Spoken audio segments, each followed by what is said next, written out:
அனைவருக்கும் வணக்கம், காலை வணக்கங்கள். ஜெய்ஹிந்த். South Indian defence start up suppliers அசோசியேஷனுடைய 2023 நிறுவப்பட்ட ஒரு ஆர்கனைசேஷன். அதோடைய சார்பாக நம்ம இப்போது டிசம்பர் 4 to 6 கோயம்புத்தூரில் ஒரு டிஃபென்ஸ் எக்ஸ்போ கண்டக்ட் பண்ணுறோம்.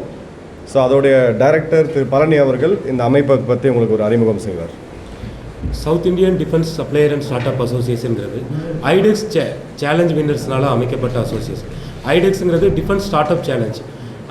டிபிஎஸ்யூஸ், அதாவது கவர்மெண்ட் ஹெச்ஏஎல், டிஆர்டிஓ, அப்புறம் அந்த மாதிரியான டிபிஎஸ்யூஸில் சம் ப்ராப்ளம் எல்லாமே ஓப்பன் ஸ்டேட்மெண்ட்டாக பண்ணுவாங்க.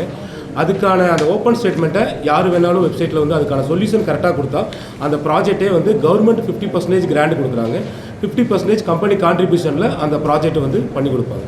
அது இந்தியன் ஆர்மி, நேவி, ஏர்ஃபோர்ஸுங்கிற எல்லா விதமான செக்டார்ஸ்லேயும் அது இருக்கும்.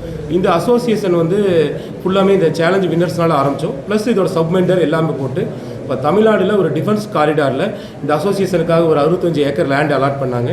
அந்த லேண்ட் அலாட் பண்ணல மாண்புமிகு முதல்வர் அவர்கள் கிட்டத்தட்ட ஒரு 15 கம்பெனிக்கு பக்கம் எங்களுக்கு அலாட்மெண்ட் லெட்டர் வந்துருச்சு. இன்னும் ஒரு 6 கம்பெனிக்கு, இன்னொரு 15 கம்பெனி வெயிட்டிங்கில் இருக்குது.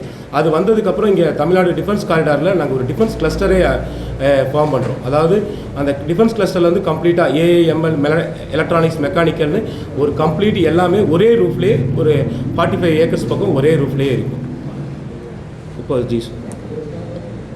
இப்போ நம்ம இந்தியாவுடைய பாதுகாப்பு தளவாடங்கள், அதாவது இராணுவத்துக்கு பயன்படுத்தக்கூடிய தளவாடங்கள் அப்படின்னு பார்த்தீங்கன்னா 2030 3 லட்சம் கோடி அப்படின்ற அளவுக்கு நம்ம டார்கெட் வச்சுருக்கோம். இப்போ அந்த 3 லட்சம் கோடியில் கிட்டத்தட்ட ஒரு 87% அப்படின்றது நம்ம இறக்குமதி செஞ்சிட்ருக்கோம் வெளிநாடுகள்லேருந்து. இப்போ அது மாறணும் அப்படின்றது தான் பிரதமர் அவர்களுடைய சுயசார்பு ஆத்ம நிர்பார் பாரத் குறிப்பாக டிஃபென்ஸில் நமக்கு தேவைப்படுது. ஏன்னா 2 காரணங்கள். ஒன்று, நம்மளுடைய அந்நிய செலவாணி வெளியில் போகக்கூடியது நம்ம கையில் இருக்கும். 2வது, நம்மளுடைய யுத்தங்கள் இப்போ சமீப காலமாக நம்ம பார்த்தோம் ஆப்ரேஷன் சிந்தூரில் அப்படின்ற போது இன்னொரு நாட்டை நம்பி நம்ம இராணுவ தளவாடங்களை நம்பிட்டு இருக்க முடியாது. ஸோ நம்மளுடைய இராணுவ தளவாடங்கள் அப்படின்றது தேவைப்படுது. ஸோ அப்போ தொழில் நகரமான தமிழகத்துடைய தொழில் நகரமாக இருக்கக்கூடிய கோயம்புத்தூர் இதில் மிக மிக ஒரு முக்கிய பங்கு வகிக்குது. ஏன்னா டிஃபென்ஸ் காரிடர் நம்ம இங்கே தான் ஆரம்பிக்கிறோம். ஸோ அந்த வகையில் இந்த 3 லட்சம் கோடி நம்மளுடைய தேவை. அதில் கிட்டத்தட்ட பார்த்திங்கன்னா 1 லட்சம் கோடி நம்ம ஏற்றுமதிக்கான ஒரு டார்கெட்டையும் வச்சுருக்கிறோம்.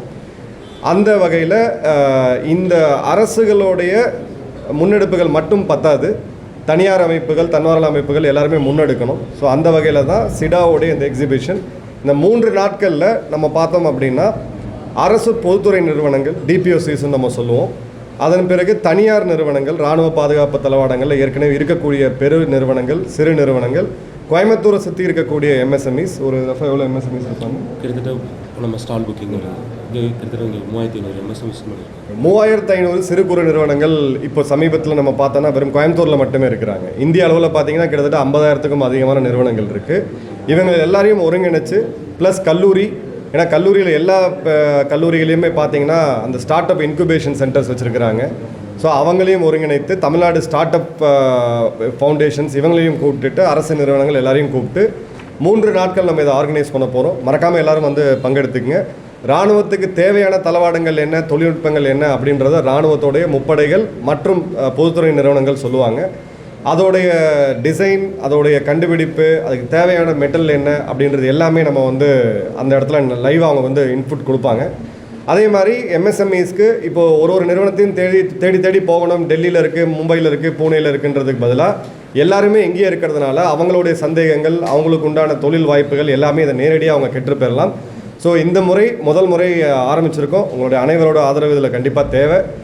நம்மளுடைய சுயசார்பு கொள்கை மற்றும் கோயம்புத்தூரை இந்தியாவுடைய நம்பர் 1 ஒரு டிஃபென்ஸ் காரிடராக மாற்றுறதுக்கு எடுத்துருக்கக்கூடிய முதல் ஸ்டெப்பு தான் இது. அடுத்த ஒரு 7 வருடங்கள் நம்ம எல்லோரும் தொடர்ந்து உழைக்கணும். இது சம்பந்தமாக சுதேசி ஜார்க்கண்ட் மஞ்ச் சார்பாக அண்ணன் கொஞ்சம் டீட்டெயிலாக சொல்லுவார். சுதேசி ஜார்க்கண்ட் மஞ்ச் இந்த அமைப்பு ஒரு தேசிய அளவில் இருக்கக்கூடிய ஒரு அமைப்பு. சுதேசி அப்படின்னு சொல்லும்போதே பொருளாதாரத்தை மையப்படுத்தி அதில் தன்னிறைவு, வளர்ச்சி இதை மையமாக கொண்டுள்ள, நோக்கமாக கொண்டுள்ள ஒரு அமைப்பு. கடந்த 2001 கூட ஒடிஷாவில் சுதேசி மேளா நடந்தது. நம்மள பல பேருக்கு தெரிஞ்சிருக்கலாம். இதனுடைய நோக்கம் என்னவாகுதுன்னு சொன்னால், கோயம்புத்தூரில் நடக்கக்கூடிய உள்ளூர் தொழில்கள், உள்ளூர் தொழில்நுட்பங்கள் இதெல்லாம் வெளியில் எக்ஸிபிட் ஆகிறதுக்கு, ஒரு பெரிய வாய்ப்பாக அமைந்தது. அந்த சமயத்தில் இந்த தொழில் நிறுவனங்களுக்கு ஊக்கம் தர வகையில் அன்றைய தினம் பிரதம மந்திரியாக இருந்த மதிப்புமிகு திரு அடல் பிஹாரி வாஜ்பாய்ஜி அவர்கள் அந்த நிகழ்ச்சியில் வந்திருந்து மிகப்பெரிய அளவில் அதன் ஊக்கம் தரக்கூடியதாக இருந்தது.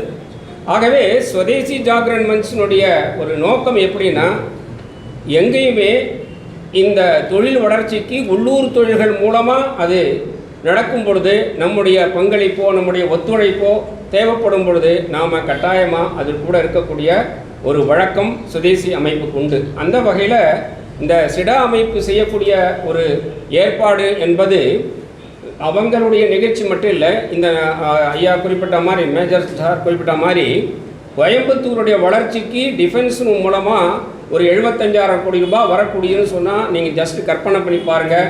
எவ்வளோ பெரிய அளவில் கோயம்புத்தூருடைய ஒரு பொருளாதாரம் உயரும், எத்தனையோ பேருக்கு வேலை வாய்ப்புகள் ஏற்படும். அந்த வகையில் இது ஒரு செல்ஃப் ரிலையண்ட், அதாவது தன்னிறைவு பெற்றதாக மாறும் பொழுது எல்லாருக்குமே அது ஒரு வாய்ப்பாகவும் வளர்ச்சிக்கு உகந்த வகையில் இருக்கக்கூடிய வகையினால இந்த விஷயத்தில் இயல்பாகவே சுதேசி அமைப்பு சிடா அமைப்பு கூட நாம் இணைந்து இந்த விஷயத்தை முன்னெடுக்கிறோம். அதே முன்னாடி சொன்ன மாதிரி இங்கே வரக்கூடிய எல்லாமே கூட இம்போர்ட் சப்ஸ்டியூஷன், அதாவது வெளிநாடுகளில் இறக்குமதி செய்யக்கூடிய வகையில் அதுக்கு ஒரு பொருத்தமான பல்வேறு விஷயங்கள் இங்கே நடக்க இருக்குது, புதிய கண்டுபிடிப்புகள் இருக்குது. ஆகவே அவர் மேஜர் சார் சொன்ன மாதிரி நீங்கள் எல்லாருமே நம்முடைய கோயம்புத்தூருடைய வளர்ச்சி பின்னணியில் இருக்கிறதுனால அவசியம் இதை வரணும். நீங்கள்லாம் வந்து இதை நம்முடைய பொதுஜனங்களுக்கு இதை கனெக்ட் பண்ணுற விதத்தில் உங்களுடைய பங்களிப்பு இருக்க முடியும். இந்த வேண்டுகோளோட நிறைவு